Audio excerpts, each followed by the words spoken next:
so we're going to be reviewing today the new Dream Velvet Soft Matte Hydrating Foundation from Maybelline with the little Dream Blender that came on the display.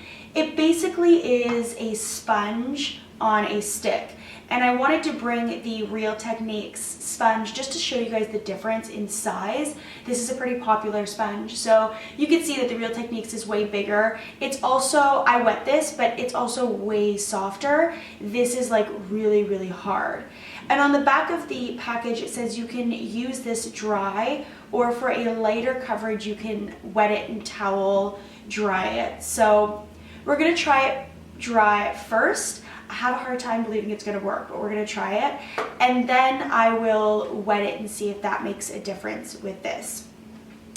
The color I got here is 15 Ivory. They didn't have any like way of seeing what the product was. That was the worst thing, is this display is awful. As you can see, the entire product is in this package. It's not like a glass where you can see through it and see what the color of the foundation is. And they only had one tester. So there's really no way of knowing what your color was. I think that this color, I have a little bit on my arm, is a little dark and kind of pink, but we're gonna just try to make this work. So I'm gonna apply a little bit just to my skin. Yeah, it's really dark. Here.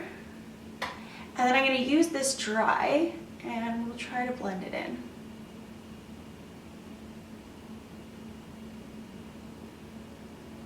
Well, it's blending.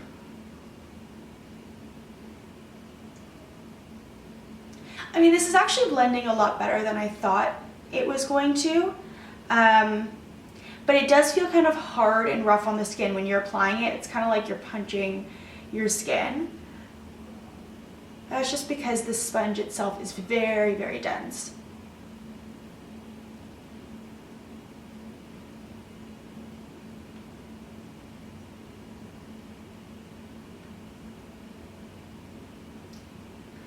I feel like I'm like digging at my skin. Okay. So here's the first half. And I don't know how much you're going to be able to see the difference between this and this. And I say that because this is a very light coverage foundation. I don't see a really big difference between applying it on one side and not having it on the other. So what I'm going to do is I'm going to wet this now, and I'm going to come back and we're going to do the other side wet. And then I might need to touch up with the Real Techniques. We'll see. Okay, so now the sponge is wet. Honestly, it hasn't changed in size at all. And when I feel it, it feels just as hard. So I don't really know how that's gonna make a difference. But I'll try to apply the other side of my face using the wet sponge. And I should say now, the actual foundation itself was, I believe, $12 in store. And the sponge was about $7 or $8.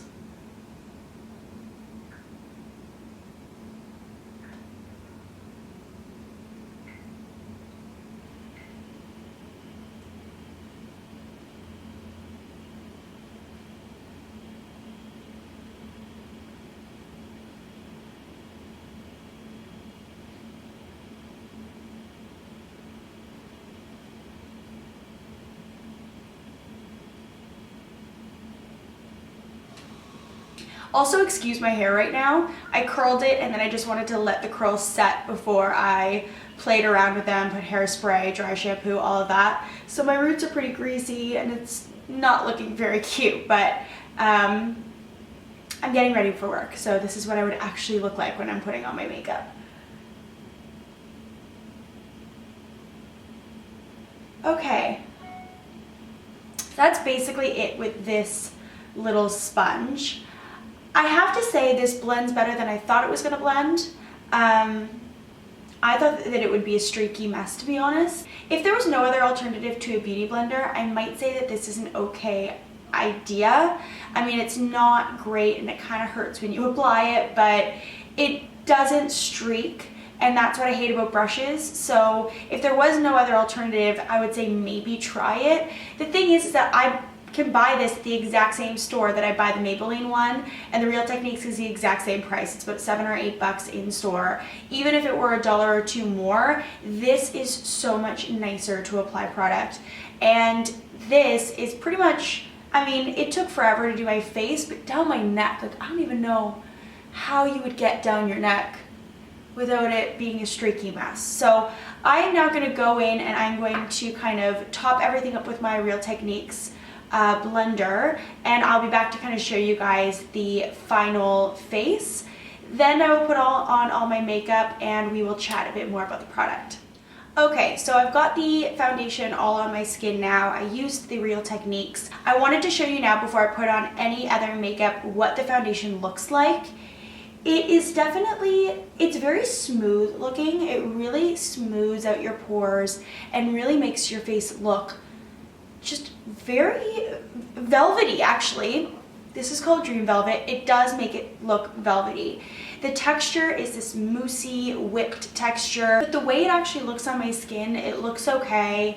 I'm gonna take a better look at it when I'm doing the rest of my makeup. I'm gonna fix my hair and I'm gonna come back and show you guys the final product. One of my amazing subscribers on the last video asked if I could do a review of the new Voluminous Superstar mascara that I talked about and raved about in my last video. So I'm going to do that today. I have it already applied to one eye and it's not applied to this eye. So I'm not sure if you guys can see the difference between the two eyes, but it is on one and on the other. And then I'll quickly right now apply it to the eye that doesn't have mascara. So this mascara is cool. It has a primer on one side and it has just a regular mascara on the other. What I like to do is I'll take the mascara, and I already just did this so I won't do it again, but I'll take a little paper towel and just kind of wipe a little bit of it off. The reason why I do that is because this is a drugstore product, I find the sifter that they use on the inside of this to control the amount of product you get doesn't work very well. So once you use it for a week or 2 weeks, the brush really starts to clump up and it doesn't look as good as when you first bought the mascara. So just clean off the brush once every couple weeks. I find that it just makes the application so much smoother.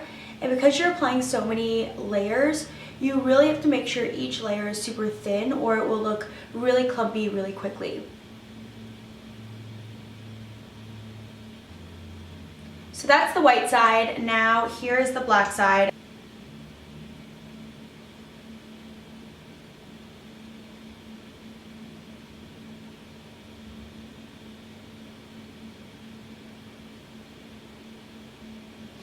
Okay, so here are how my lashes look with the mascara on. I love the look of this. It's not too clumpy, it's not too spindly. It really fans out your lashes and makes them look beautiful, thick, voluminous, but in a realistic way. I honestly think that applying this mascara makes it look like I have false lashes. Like I think it's really, really pretty. You guys let me know in the comment section. I'm gonna finish off my makeup and I will be back to talk more about the Maybelline foundation. So now I have my makeup on. I can give you the final rundown on this product. I actually really like this product. I would give it a 7 out of 10. I really love the finish. I love that it's matte. It's very velvety. I like the way that it goes on. I did find it clung to some of my dry patches, like right around here I've got like an odd little spot, and also here on my forehead.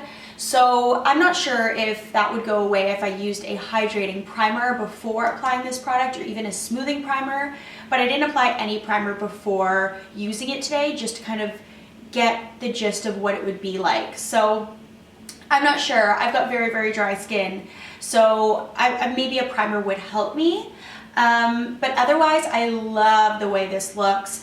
The only downside that I have to say is I would wish Maybelline put more of a color guide on their display so that the consumer really understands what color they're buying. This color was a bit too dark for me. I actually think it's working because I'm self-tanned and my face was a lot lighter than my neck.